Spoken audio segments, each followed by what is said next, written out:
निवडणूक आयोगाच्या निकालानुसार मुंबईमध्ये भाजप आणि शिंदेंना बहुमत. भाजपची ऐतिहासिक कामगिरी, आतापर्यंतच्या सर्वात जास्त 88 जागा पारड्यात, तर शिंदेंच्या शिवसेनेला फक्त 28 जागा.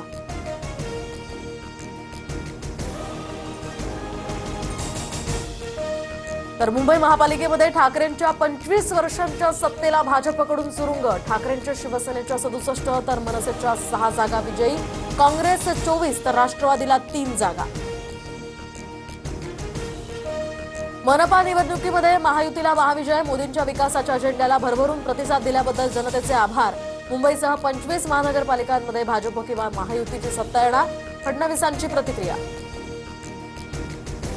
जिंकल्यानंतर उन्माद नको, तुम्हाला जनतेनं अपेक्षेनं निवडून दिलंय, पारदर्शी कारभार करा. जनतेच्या विश्वासाला तडा जाऊ देऊ नका, मुख्यमंत्री फडणवीसांच्या विजयी उमेदवारांना सूचना. मुंबईवर भाजपचा महापौर बसवण्यासाठी भाजपनं शिवसेना फोडली. सत्तेच्या आणि पैशांच्या जोरावर जागा जिंकल्यात, खोटे आकडे दाखवून भ्रम निर्माण, संजय राऊतांचा निशाणा.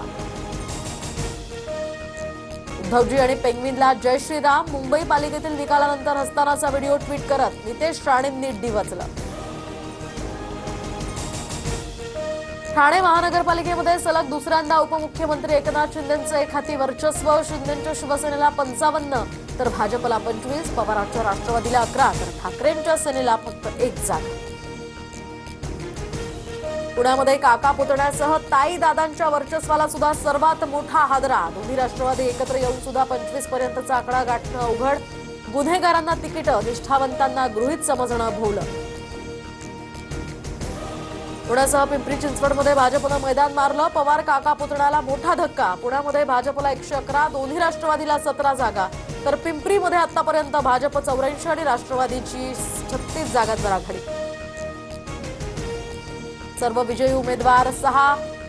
राज ठाकरेंकडून त्यांचं अभिनंदन. मनसेच्या यशवंत किल्लेदारांचं सुप्रिया दळवी, सुरेखा परब, विद्या आर्या आणि सई शिर्के विजयी.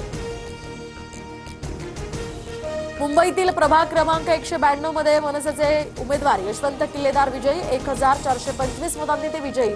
उद्धव ठाकरेंकडून फोन करत किल्लेदारांचं अभिनंदन. तर एनडीएच्या जनहितकारी सुशासनाच्या अजेंड्याला या ठिकाणी जनतेचा आशीर्वाद. आमच्या विकासाची दृष्टी भावली, प्रगतीला अधिक गती देणारा हा कौल. पालिका निवडणुकांमधील भाजपच्या विजयानंतर पंतप्रधान मोदींचं ट्विट.